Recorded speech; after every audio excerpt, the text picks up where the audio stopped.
Chers amis téléspectateurs, téléspectatrices d'RTV, bienvenue. Comme toujours, je vous souhaite que nous allons passer ensemble, Inch'Allah, un agréable moment. L'islam d'hier et d'aujourd'hui, nous parlons de l'islam d'une manière générale, d'une façon universelle, mais nous parlons aussi dans cette émission de l'islam de France ou dans France. Dans France, c'est une appellation un peu spéciale, un D apostrophe et EN, c'est-à-dire de France et en France. Ça aussi, ça me paraît quelque chose de complexe. Et pour cela, qui de mieux que le professeur Sadr Selam, que vous connaissez, qui va nous parler d'un homme parmi les hommes de l'islam de France, qui a œuvré, qui a écrit, qui a tant enseigné, partagé, formé des cadres à l'université notamment. On parlera de Ali Merad et pour cela, j'ai le plaisir et l'honneur de recevoir Sadr Selam pour nous parler de ce sujet. À toi la parole, c'est Sadr. Merci de l'invitation. Alors, Ali Merad mérite plusieurs émissions. D'abord, sa vie et son œuvre. Et sa vie est très intéressante parce que, né en 1930, c'est un tournant dans l'histoire coloniale, dans une ville du Sud qui était protégée contre les influences déculturantes. C'est quelqu'un qui a appris le Coran par cœur et qui a étudié à l'école française. Il est devenu un modèle, alors là, de bilinguisme, d'équilibre entre les deux langues. On peut dire aussi de biculturalisme. Ça va ensemble. Aussi, oui. Hein, oui, ça va ensemble. Oui. Et si on le lit, quand il cite le Coran, il cite aucun traducteur. C'est lui qui traduit. Et Ahmed Taleb confirme que quand ils étaient étudiants à l'université, ils faisaient des conférences à la résidence universitaire qu'on appelait la Robertso. Les rares étudiants algériens faisaient des débats. Les autres étudiants ramenaient Blacher, Merad traduisait, traduction simultanée du Coran qu'il récitait. Donc c'est à ce titre qu'il reste actuel, d'actualité. Son œuvre, bon, on a eu une période de déclin son œuvre a été vraiment un événement, son livre, sa thèse qu'il a soutenue avec Pella, alors que moi je croyais que c'était avec Laous, sur les ulama algériens jusqu'en 40. C'est une preuve de modestie. Il dit, moi je m'arrête à Ben Bati Sakra. Il faut, parce qu'il n'avait plus de documents. Et ça a été un événement qui a intéressé les historiens et non pas les islamologues, contrairement à ce qu'on croyait. Parce que tous les historiens devinaient le rôle des ulama dans le mouvement national. D'ailleurs, dans son titre, déjà, j'aimerais bien que nos téléspectateurs mettent l'attention sur ce point. Donc, l'homme dont nous allons parler aujourd'hui, nous allons en parler avec quelqu'un qui le connaît bien. Donc, le professeur Sadr Selam connaît bien Ali Merad. Et nous allons parler de quelqu'un, d'un homme d'une grande stature, comme vous allez le voir. Et vous avez remarqué cette double culture. Il allait à l'école coranique, il fréquentait l'école coranique et il fréquentait l'école publique. Donc il a appris dans la tradition musulmane, dans la langue arabe, et il a appris aussi dans la tradition universelle, disons française, en français. Et même ses écrits, sa thèse, dont le professeur Sadr Selam commence à parler, que j'ai ici dans les mains, il l'intitule bien, tu as bien fait de le dire, Essai d'histoire religieuse et sociale. Donc ce n'est pas une thèse d'islamologie, mais c'est une thèse d'histoire, notamment l'histoire du réformisme musulman de 1925 à 1940. Je te laisse poursuivre, professeur. Oui. Et avant de soutenir cette thèse, il est sorti du lot parce qu'il a été reçu major à l'agrégation d'arabe, où il se présentait pour la première fois. Alors que l'agrégation d'arabe, on l'obtient au bout de 3 fois, en moyenne. Donc, on la repasse 3 fois pour l'avoir, lui du premier coup. Ah, du premier coup. Et je pense que son apprentissage du Coran par cœur l'a beaucoup aidé pour apprendre d'autres langues. C'est ce que confirme Mohamed Tazrout, qui l'avait précédé. Mohamed Tazrout avait appris le Coran chez son père, là, en Kabylie. Après, il a été assimilationniste, assimilé pendant 40 ans. Mais il a fini sa vie par un manuscrit de traduction du Coran qu'on a retrouvé à Alger, qui est en cours de réédition.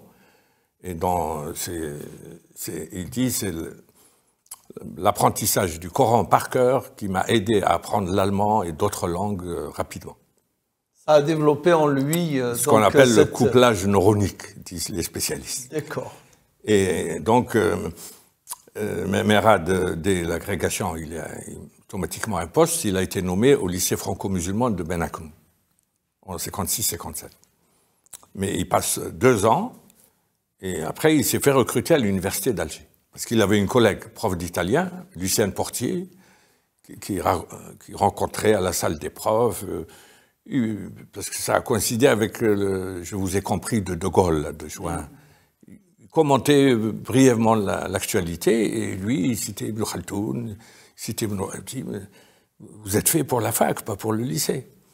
L'année d'après, il se retrouve recruté à la fac. La fac d'Alger? À la fac d'Alger, oui. On retrouve son nom là dans le livre de la fac d'Alger. Et donc c'est quelqu'un qui est fait pour l'étude et la recherche. Il a inauguré une méthode, lui, c'est la méthode philologique. On lui soumet un titre, il commence par commenter les 3 ou 4 mots du titre. Et puis, donc, il dit, il y a d'abord un champ sémantique, et puis un champ sociologique, etc. Et donc, en fait, il a mené des études pluridisciplinaires que seules des équipes nombreuses peuvent réussir. Mais lui, il appelait à des études, et à la fin, il dit, il faut une phénoménologie de l'islah, de la réforme. Qu'est-ce qu'on entend par phénoménologie? C'est une étude globale de la réforme comme phénomène. Comme on dit le fait religieux, par exemple. Le fait religieux, ce n'est pas les contenus de foi. On étudie comme... on part d'un fait et puis on l'explique. Et c'est ce que Marcel Mauss appelle un fait social global.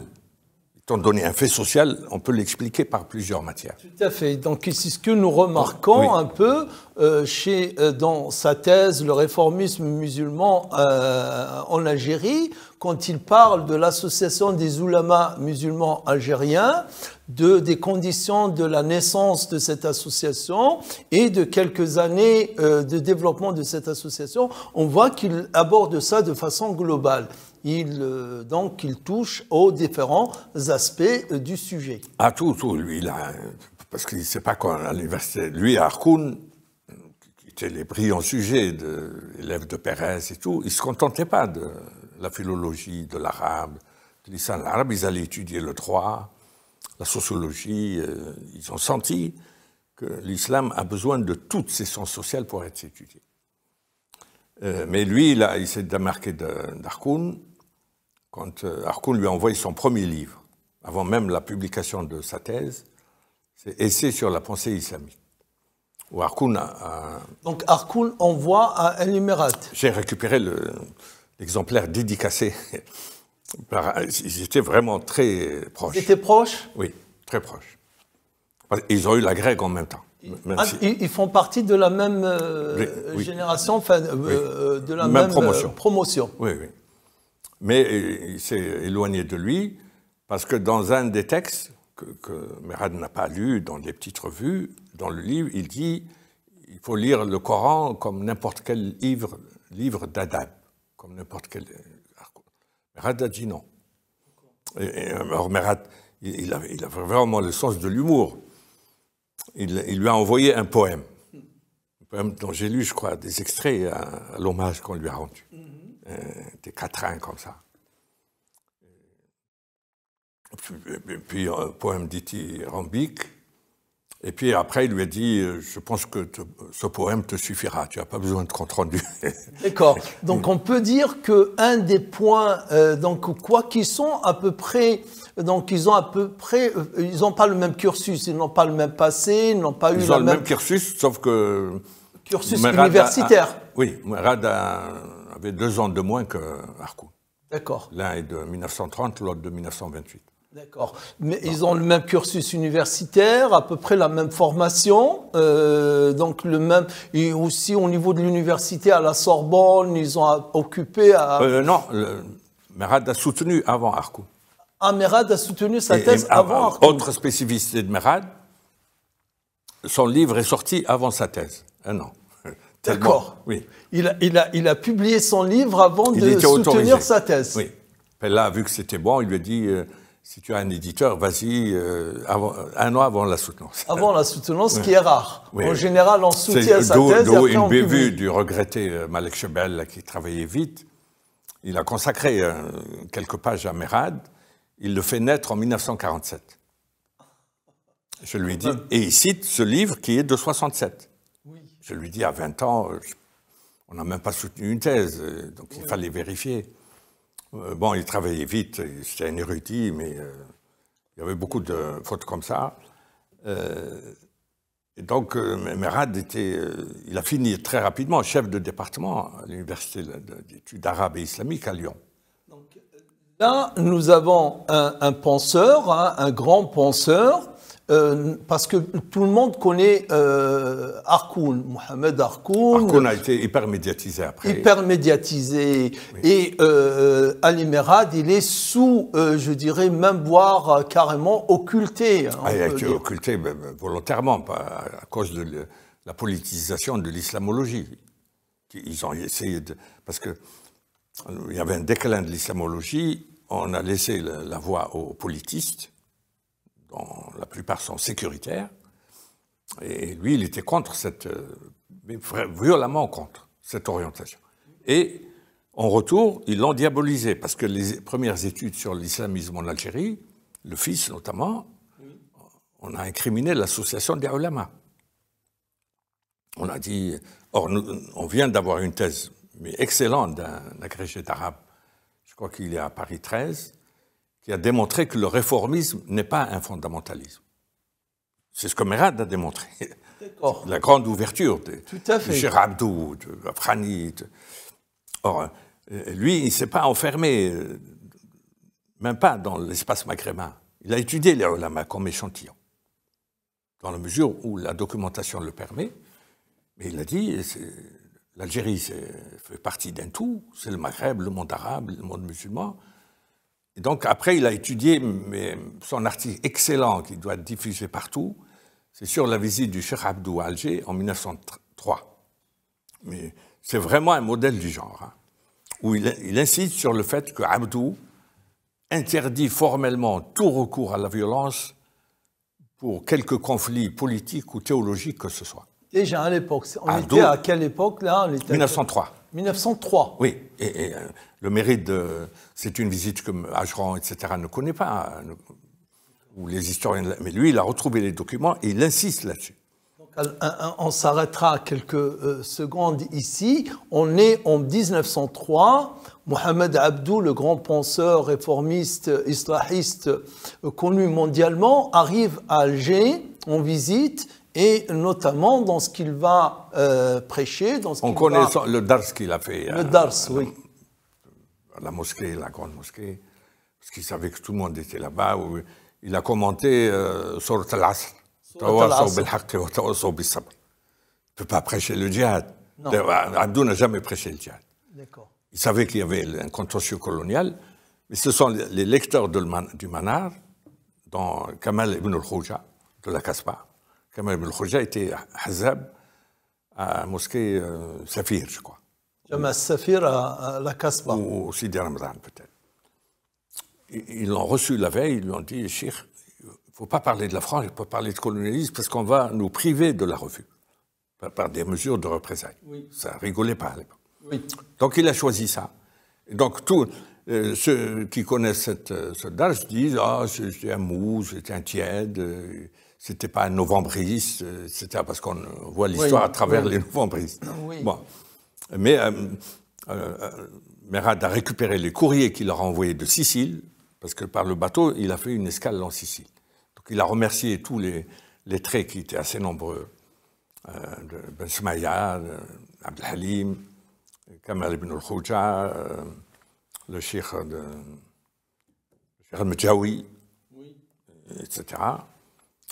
Et dans ces lettres de remerciement, il continue. Il leur dit ce qu'il n'a pas dit dans le Dars. Il a dit, vous avez un rôle éducatif majeur, nous avons tout ce qu'il faut dans le patrimoine islamique pour rééduquer le peuple algérien, vous n'avez pas besoin de recours à la violence. Si vous, par le hujja, par la persuasion, ça nous suffit, ça prépare le peuple à réclamer ses droits sans recours à la violence. Là, et il s'appuie sur les grands maîtres du IVe siècle, de Razali, Mawardi, Jouaini. Le rôle de l'éducation. Non, il dit interdiction canonique de l'usage de la violence. Ah, carrément. Ah, oui, d'accord. C'est ce que Carré a établi dans son livre sur ces trop... Non, au contraire, c'est trop... Ah oui, Carré, le commandant Carré, dans son rapport. Non, Olivier Carré, le plus grand sociologue. D'ailleurs, il est victime de la politisation de l'islamologie comme Merad. D'accord. Donc, donc, quand on parle de la politisation de l'islamologie, après Khomeini. Ah voilà, on est la moitié des années 80, surtout. L'un des premiers signes de politisation de l'islamologie, c'est les banlieues de l'islam. Voilà, tout à fait. Paru en tout à fait. Soit 87. 88 plutôt. Non, 80, je me souviens très bien parce que c'est paru la même semaine que mon livre. Ah d'accord, en 87, fin 87 Septembre 87. Septembre 87. Et l'auteur des banlieues de l'islam avait fait le tour des salles de rédaction. Les chercheurs sont nuls, je suis le seul. Donc préparez-vous à... Malheureusement, mon livre est arrivé une semaine avant le sien. Je me souviens... Donc un démenti formel de ce... il est venu à Aix-en-Provence, au CRESM, le Centre de recherche et d'études sur le sud de la Méditerranée. Bruno Etienne qui l'avait reçu, ils étaient assis côte à côte. J'étais dans la petite salle de l'IREMAM, et qu'on appelle l'IREMAM, à l'époque on l'appelait CRESM. Il avait fait la présentation de son livre « Les banlieues de l'islam », Gilles Kepel, en présence de Bruno Etienne. Mais toute cette, je dirais, cette génération ou cette catégorie, ils ont occulté d'autres personnalités, c'est-à-dire comme Ali Merad. Harkoun était très bienveillant avec Kepel, qui avait été son élève à Sancier, Paris 3. Mais il était furieux, il a dit comment 500 pages sans le nom d'un seul intellectuel musulman, c'est une communauté d'illettrés. Alors Merad était encore plus furieux pour d'autres raisons. Alors, donc, on va remédier à cela aujourd'hui. La suite a donné raison à Merad, notamment, je crois qu'il s'appelle Stéphane Duarte, le thésard, qui a démontré, il a étudié la réforme, et il continue un peu la phénoménologie sous une autre forme de l'islah, chère à Merad. Mais il vient de démontrer que le réformisme n'est pas un fondamentalisme. Or, Kepel et compagnie, tout ce qui bouge, tout ce qui est islam instruit est dangereux, donc à surveiller, etc. Voilà. Bon. Alors, Ali Merad, il va son parcours, alors à l'université, ce sera comment? Son parcours est assez. Il a commencé il a dit il faut enseigner l'immigration. Il a commencé lui en 73. En 73. Oui. Et qui dit immigration dit islam en France. Et lui, il a commencé. C'est la raison pour laquelle on a fait appel à lui dans la Commission nationale des Français musulmans que présidait Jacques Dominati, secrétaire d'État aux rapatriés, dans le gouvernement Raymond Barre à partir de 1977. À partir de 1977. Oui. Alors, on a étudié les problèmes parce que les enfants d'Arki, les indemnisations du côté social, mais ils ont dit, mais il y a le culte. Donc on a créé une sous-commission des cultes où il y avait Merad, il y avait Abdelkader Barakrouk, ancien secrétaire d'État, il y avait Ourabah, Mohamed Sadaq, qui était préfet d'Orléansville et conseiller d'État, et le colonel Omar Mokdad, dont on ne parle pas, mais c'était un préfet de Saïda, et colonel en même temps. Et on leur a laissé on a mis à leur disposition le bureau central des cultes. D'ailleurs, à leur réunion, à l'époque, l'islam ne relevait pas de l'intérieur. C'était les rapatriés. D'accord. Ce qui est quand même une bonne chose, parce que... Absolument. Oui. Absolument. Ils ont commencé à faire des enquêtes.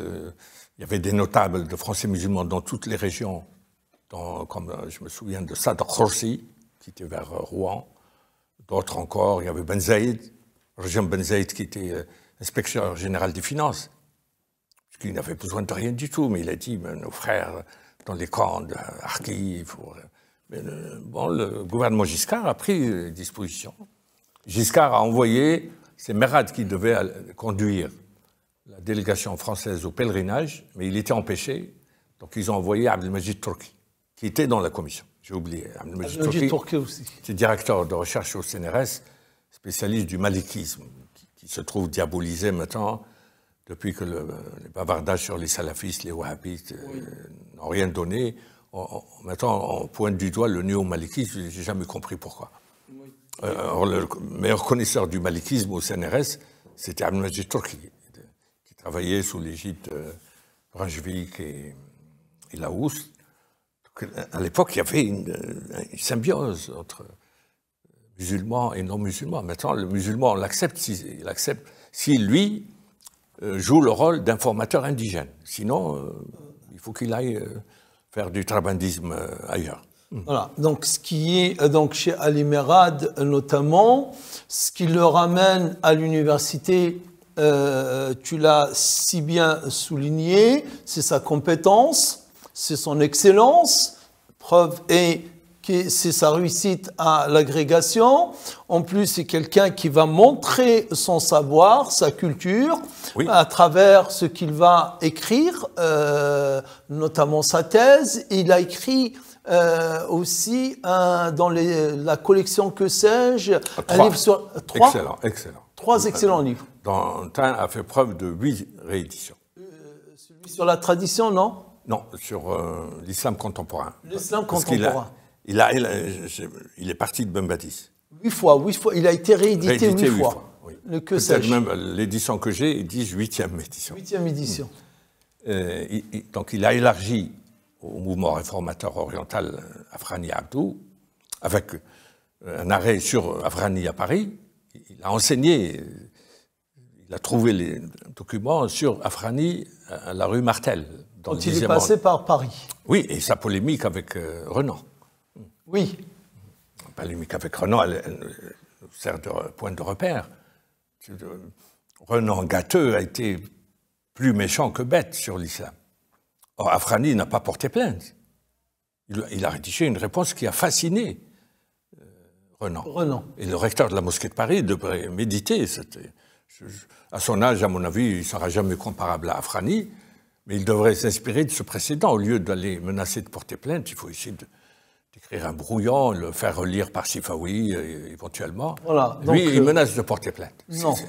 Laissons plutôt place au débat. Il n'y a pas mieux que le hujja, comme on dit. Le hujja, c'est le dalil. Afrani, il connaissait 8 langues, Afrani. C'est pour ça que le mouvement réformateur, c'est lui qui a introduit le peu de modernité qu'il y avait dans le monde musulman traditionnel. C'est le mouvement réformateur qui l'a introduit. Un jour, on fera une émission sur le réformisme parce que les gens sont perdus un peu entre ce qu'on appelle déjà le réformisme, entre les réformistes et les réformateurs et ceux qui veulent carrément refonder l'islam.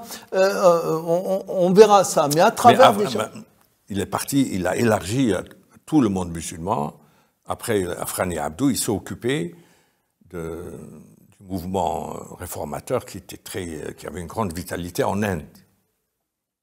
En Inde, il y avait un mouvement avec un standing intellectuel. Puis le monde turc.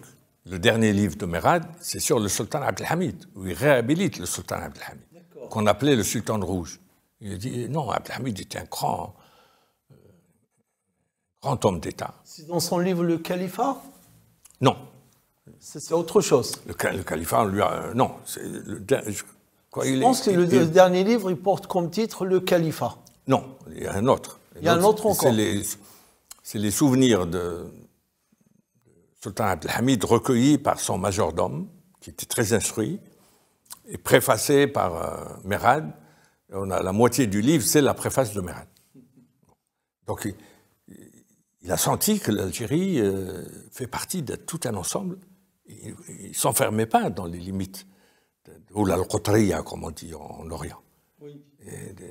Le califat, tout le monde était attaché au califat dans l'Algérie coloniale de l'époque, donc il a fini par faire le tour des grandes aires géographiques du monde musulman. Et c'est ce qui fait de lui le meilleur spécialiste jusqu'à nos jours de l'islam contemporain. Moi, je m'étais intéressé de très près aux contistes et leur bienveillance vis-à-vis de l'islam, et notamment à leur collège libre des sciences sociales, où il y avait 3 musulmans, parce que les contistes disaient l'islam doit être enseigné par les musulmans, contrairement à l'Église catholique jusqu'à maintenant. Donc il y avait Ahmed Reza, que j'ai fini par bien connaître, il y avait Ismail Hamed, qui était un interprète militaire qu'on connaît, mais il y avait un Ali Mumtaz.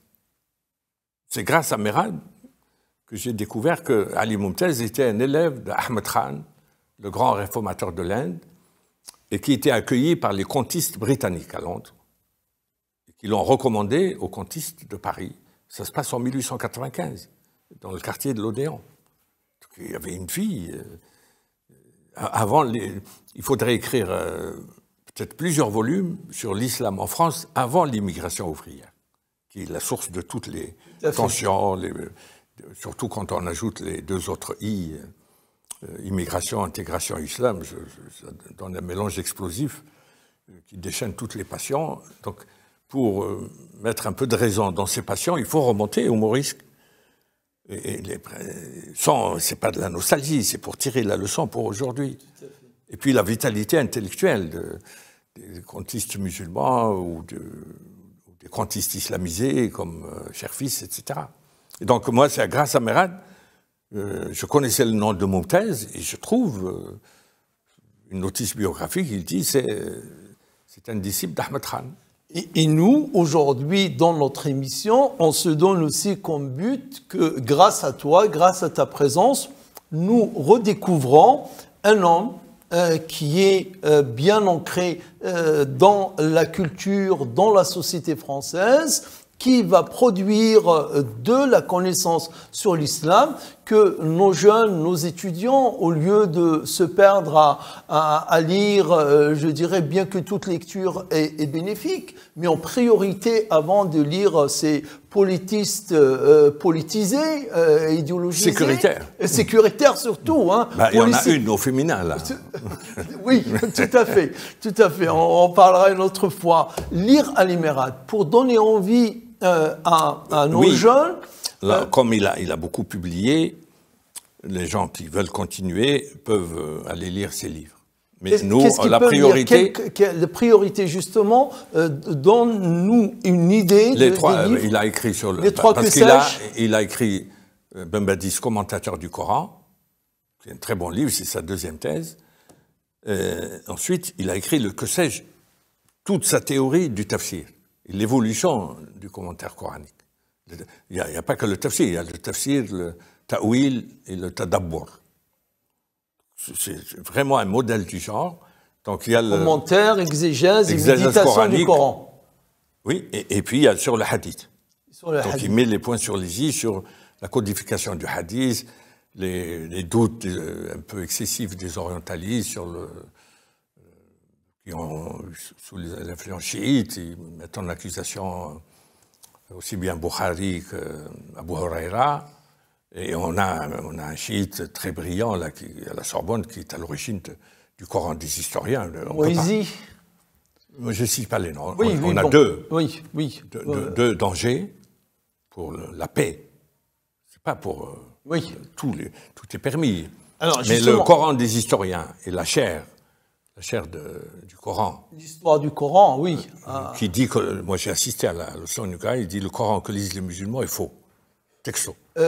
On y reviendra un jour sur ça, c'est très important. J'essaie de répliquer, c'est-à-dire que c'est des attaques contre l'islam quand ça vient dans un café ou chez Zemmour ou chez Elisabeth Machin ou Caroline, etc.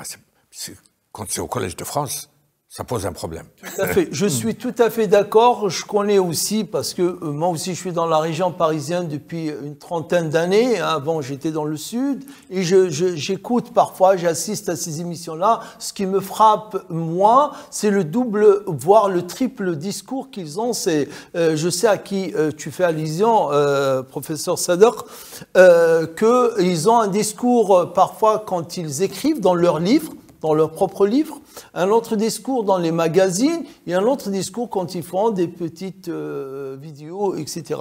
On y reviendra, c'est très important. Mais quand ils rencontrent un ambassadeur des pétromonarchies, ils deviennent très islamophiles pour être invités. Bon. D'accord, tout à fait, c'est ça. Donc ça dit tout. Ça dit tout. Ali Merad, justement, la particularité de ce professeur, puisqu'il était professeur, en Lyon ou à Paris, il était où? Aux deux. Aux deux. D'abord, c'est Harkoun qui l'a fait venir. À Paris. À Paris. Mais sinon, lui, il a été 2 fois. Il a été à Paris 4 et à Paris 3. Et il a fait l'objet d'une méchante délation, parce qu'au séminaire de Paris 3, il a invité Tawfiq Chaoui, qui était un grand bonhomme. Oui. Tawfiq Chaoui, il a écrit ses mémoires et tout, mais il était à la conférence islamique. Et il venait de l'organisation des frères musulmans. Oui. Il a fait l'objet d'un rapport de délation au ministère et il a mis le lot dans la bergerie. Oui, comme on le fait à certains professeurs que je connais à Aix-en-Provence quand ils invitent un peu les gens à peu près de même type. Parce que les délateurs lui reprochaient de n'avoir pas rejoint la sociologie policière, etc. Voilà. Donc là, on est vraiment au contraire, carrément, aux antipodes de la sociologie policière. On est dans la véritable... Moi, je veux dire, on va cibler sur l'occasion manquée dans l'organisation de l'islam. Je te laisse... Bon. Merad a été le rapporteur de la commission des cultes et sur la base d'une enquête. Parce que le premier réflexe d'organisation de l'islam, à la grande mosquée. Elle est légitime, beau bâtiment, la plus ancienne. Donc l'idéal, c'est d'organiser l'islam autour de la grande mosquée de Paris. On trouve une situation vraiment problématique à la mosquée. Et l'enquête de la mosquée a permis de connaître beaucoup de choses. D'abord que le recteur, à l'époque, il n'avait aucune prétention à représenter les musulmans malgré eux. C'est Hamza, il dit, moi je ne représente rien, mais je suis là.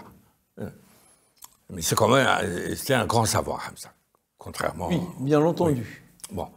Ils ont trouvé que la mosquée recevait 5 subventions publiques, ministérielles, puis une de la mairie de Paris, au nom d'un institut dont le caractère fictif a été vérifié par une enquête du ministère de l'Intérieur. Le gouvernement Raymond Barre, Giscard, ont réagi en cessant le versement de ces financements. On ne peut pas financer un institut fictif. Bon. Et la proposition, c'était de réformer la société des habous, des statuts. Il y a un conseiller qui l'a appelé un monstre juridique à l'époque.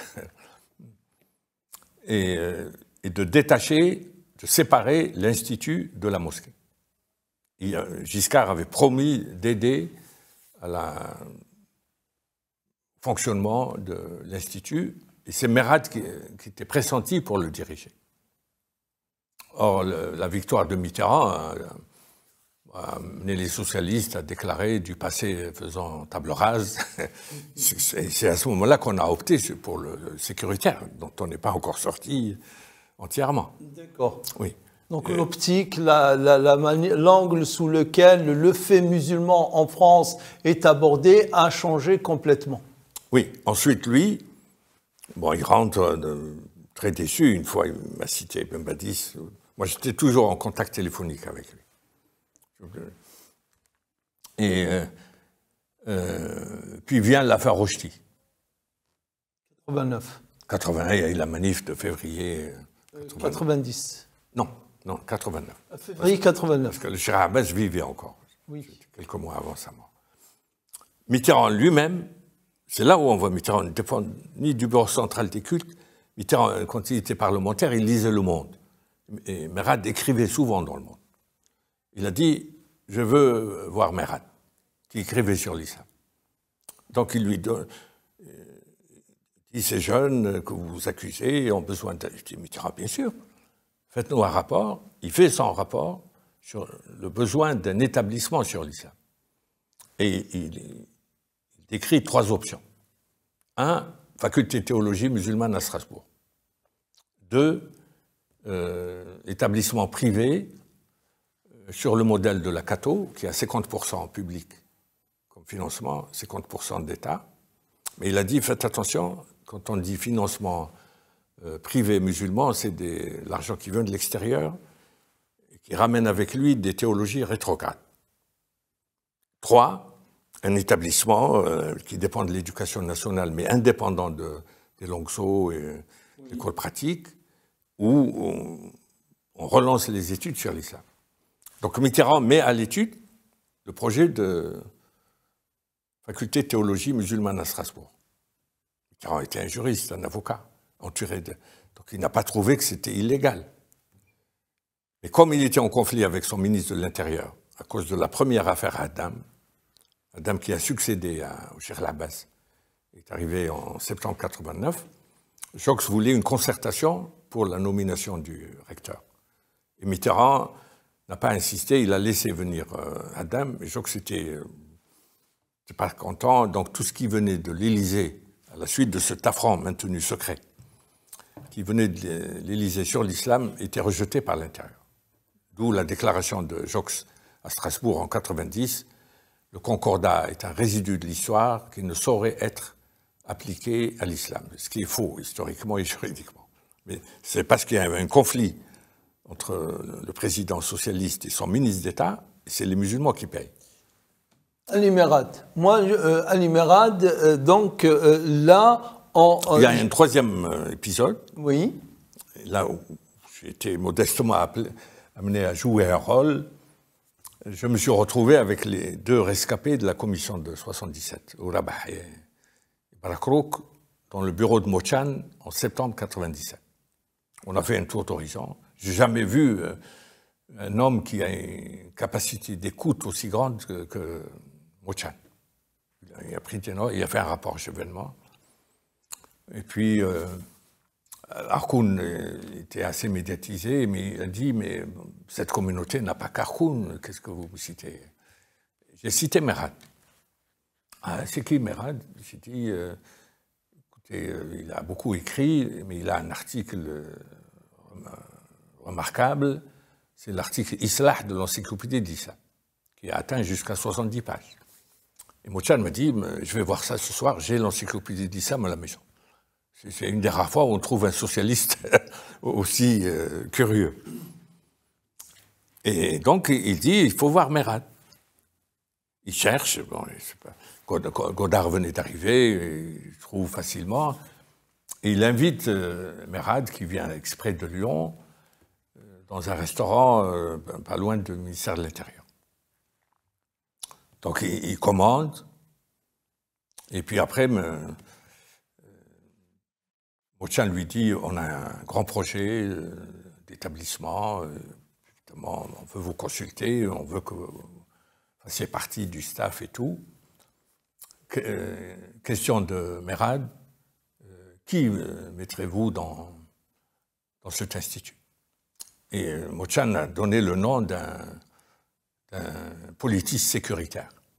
Et Merad réagit, il appelle le serveur, il dit, Monsieur Mochan vient de me couper l'appétit, je décommande ce que j'ai commandé, je repars dans moi.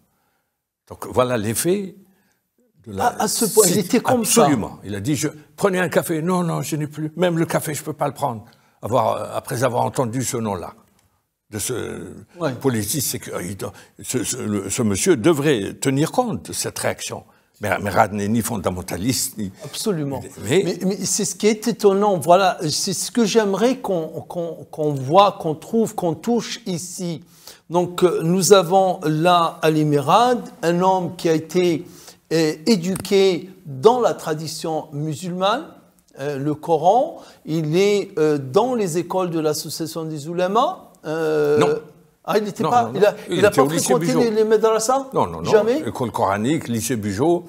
Mais par contre, on appelle ça le correspondant dans les internats. Quand on sort le jeudi, oui, on va chez une sorte de tuteur. D'accord. C'était le Cheikh Bachir Ibrahimi. Ah, c'était le Cheikh Bachir Ibrahimi. Il le recevait dans sa villa à Falqoba. D'accord. Où il a vu sa grande bibliothèque. D'accord, donc il a grandi à peu près avec Taleb. Oui, c'était comme des frères. C'était comme des frères. Donc c'est une chance pour lui. Hein, d'ailleurs, ils ont fait le jeune musulman à eux, ensemble. Ils ont eu d'autres collaborations. Mais la cheville ouvrière, c'était eux. Voilà. Alors qu'ils n'étaient qu'étudiants. Voilà. Donc il est professeur dans des grandes universités, à la Sorbonne et Lumière de Lyon. Lyon 3. Lyon 3.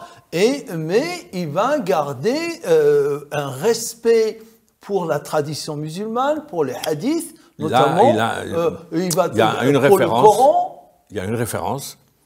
C'est la réédition de la traduction du Coran par Kazemirsky, qui a été financée par un mécène, une édition de luxe. Et on a demandé à Merad de la préfacer. Et là, c'est le résultat de sa rupture avec Harkoun. Quand Harkoun dit on lit le Coran comme on lit un ouvrage d'adab, il a dit non. Il répète à chaque passage, Mahomet n'est pas l'auteur du Coran, contrairement à ce que disent les traducteurs. Le Coran est une révélation transmise fidèlement par le prophète. Il répète ça tout le temps. Il ne considérait pas, il était pour la réforme des sociétés musulmanes, la réforme de l'homme musulman, comme on le dit pour Ben Nabi. Mais il n'éprouvait pas le besoin de rompre avec le Coran. Le Coran, au contraire, c'est un guide, c'est un stimulant. C'est la grande différence avec Harkoun. Harkoun c'est très complexe, Harkoun. Oui, on parlera un jour, parce que les gens caricaturent Harkoun. Il était compliqué. Mais j'ai connu Harkoun de près. Peut-être je l'ai connu mieux que Merad. Merad, je le connaissais au téléphone, parce qu'il était à Lyon. Oui, parce que il ne conteste pas à Paris. Il ne conteste pas la révélation. Un jour, c'est promis, et moi-même je suis curieux, parce que je sais que c'est un sujet très sensible pour parler d'Harkoun, parce que pour certains, ils le considèrent comme étant quelqu'un qui a divorcé totalement de l'islam et qui n'a aucun lien avec l'islam quand il regarde quelques-unes de ses phrases, notamment celles que tu viens de... Voilà, des phrases un peu trop fortes que certains considèrent qu'il n'a rien d'islam. Moi, j'ai découvert grâce à lui, parce que lui, il allait en Indonésie, un peu partout, il trouvait des livres qu'on n'avait pas à la BNF ou au Langso. Et c'est lui qui m'a signalé le livre de Qadi Abdel Jabbar, qui était le maître des Mu'tazilites du Yémen, sur Fada et le Coran. Donc l'idée de l'acceptation du dogme de Khalq al-Qur'an ne remet pas en cause l'authenticité de la révélation. Il a écrit tout un gros volume, Fada et le Coran. Harkoun était sur cette ligne. Mais Harkoun avait une hantise de toute forme d'usage du sacré et du religieux à d'autres fins. À d'autres fins. Et il avait raison. Mais lui, c'était sa hantise. Donc il dit il faut remonter à la fraîcheur de la révélation quand le prophète la reçoit. Certains utilisent cette hantise-là pour en faire un usage complètement... Ils jettent le bébé avec l'eau du bain. Ils jettent le bébé avec l'eau du bain. Voilà, ils jettent le bébé avec l'eau du bain. Mais Harkoun, on y reviendra. Mais je peux en parler dès maintenant. Harkoun, je prétends l'avoir sensibilisé au problème de l'islam. Il était chef de département plus puissant que Merad à Paris 3. On reparlera. Non, mais je termine ça. Oui. Il m'a reçu, j'ai même enregistré. Je lui ai signalé, il m'a dit, c'est quoi? Oui, les mosquées, mais il faut être discret, il faut jouer l'intégration, il faut être pour la paix, etc. Je lui ai dit, il y a un phénomène qui interpelle toute l'islamologie, que ce soit des musulmans ou non. On a une nouvelle génération formée à l'école publique et qui est pratiquante, et qui ne se contente pas de la prédication traditionnelle. Il faut en tenir compte. Il s'est exclamé, mais il m'a dit, mais le Coran nous fournit une plateforme extraordinaire, éducative. Il suffit de lire le Coran. Ah oui. C'est ça le vrai. Oui. On y reviendra parce que, comme tu l'as si bien souligné, c'est complexe. Hein. Arkoun, moi aussi, par rapport à la commission de Stasi, j'ai des choses aussi à te poser par rapport à ça. La commission de Stasi. Sans aborder ces. Ce qui l'a intéressé, c'est le projet d'institut. Moi, Merad, oui, qui n'a jamais eu lieu de toutes les manières. Ali Merad, donnons envie. Il y a ce livre donc qui vient d'être édité. C'est son œuvre de jeunesse. Où il signait d'un pseudonyme. Donc, tu es, je suppose bien un des initiateurs.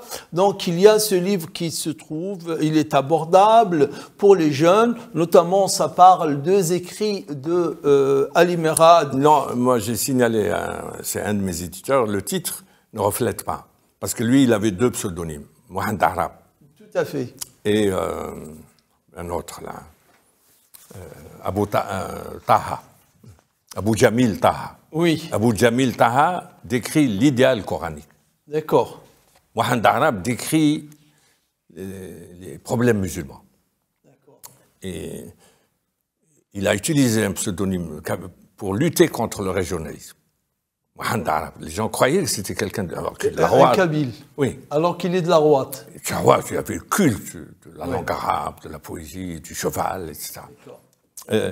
Mais son idée première, c'est qu'on peut remédier aux problèmes du monde musulman en s'inspirant de l'idéal islamique. Et toute sa vie, ça a été... Et le courant islahiste... Tu peux répéter cette phrase? Alors, on peut remédier aux problèmes du monde musulman en s'inspirant de l'idéal... De l'idéal islamique, coranique. Islamique. Oui. Oui, voilà. Oui, donc, c'est un peu ça l'idée que les penseurs qui ont les pieds ancrés dans l'islam, c'est-à-dire, quand je dis dans l'islam, la parole divine, le Coran, et la parole prophétique, le hadith authentique, qui les comprennent, qui les assimilent et qui croient bien, fermement, avec intelligence, bien sûr, tout en respectant le contexte. Il n'y a pas d'autre issue. Toutes les autres issues mènent à des conflits ingérables. Il n'y a pas d'autre. Et celui le mieux placé ici pour être vraiment le symbole de la présence musulmane en France et guide des musulmans instruits, c'est Merad avant tout le monde. Et là, après, quand il y a eu d'autres calculs politiciens, électoraux, on a fait la promotion de gens respectables, mais qui ne sont pas du niveau de Merad. Et je termine un troisième point. Moi, je continue à suivre les avatars là, de matière de formation. Après, on a dit les formations d'imams, DU, etc. Alors, ça a intéressé, je ne sais pas quel gouvernement, peut-être Dominique de Villepin. De Villepin, en 2005. Non. Quand de Villepin était à l'intérieur, il y a eu une réunion à Matignon, permise par Raffarin. Et celui qui suivait le dossier, je l'ai eu au téléphone dans la semaine, il m'a dit, on a fait le point, et les gens qui connaissent le rapport Merad étaient tous unanimes pour dire il faut revenir au rapport Merad. J'ai appelé immédiatement Merad, j'ai dit, il m'a dit, ils sont lents à la détente. 10 ans après. Ouais. D'accord. Alors, un dernier mot, professeur Sader Selam, donc en 1 minute, disons, donc donner envie à nos téléspectateurs, jeunes et moins jeunes, de redécouvrir Ali Merad. Oui, là, on va publier avec beaucoup de retard les actes du colloque où on a rendu hommage à Merad. Oui, notamment, vous avez réalisé il y a quelques années en arrière un colloque. À peu près 1 an après sa mort, oui. Pour des raisons, parce que le recteur de la mosquée de Lyon voulait lui rendre hommage. Il y a renoncé pour des raisons. D'accord. Mais vous l'avez fait ici à Paris, au centre culturel algérien. Et lui, il a saboté le premier projet à Lyon. Quand il l'a vu sur Internet, il m'a dit « Pourquoi tu ne m'as pas mis parmi les intervenants ?» Parce qu'il y avait des problèmes. Merad, voilà un des travers de la vie musulmane en France. Avec le prestige de Merad, on cherchait à obtenir des subventions un montant beaucoup plus élevé que le coût du colloque. En quelques secondes, alors parlons de ce... Donc vous allez publier les actes de ce colloque. J'espère le finir avant la les vacances. Oui. Voilà. Ben on te remercie, c'est une bonne nouvelle à le savoir. Donc, chers amis téléspectateurs, téléspectatrices, pour bien découvrir Al-Imerad, donc vous avez donc les livres, les que sais-je. Donc, il suffit de chercher dans les collections que sais-je des publications universitaires françaises. Vous avez d'autres livres, notamment dans les éditions L'Héritage, à la lumière du Coran et du Hadith. Ce sont un ensemble d'articles. Et bientôt, Inch'Allah, nous espérons que ça va se réaliser rapidement, les actes du colloque qui a été consacré à Ali Merad, ce grand professeur musulman qui a tant œuvré pour l'islam de France, mais malheureusement, leurs conseils ont été toujours ignorés par les décideurs. Je vous remercie de nous avoir suivis durant cette émission, comme je remercie le professeur Sadiq Salam, et je vous dis, Inch'Allah, à une autre rencontre. Wassalamu alaikum.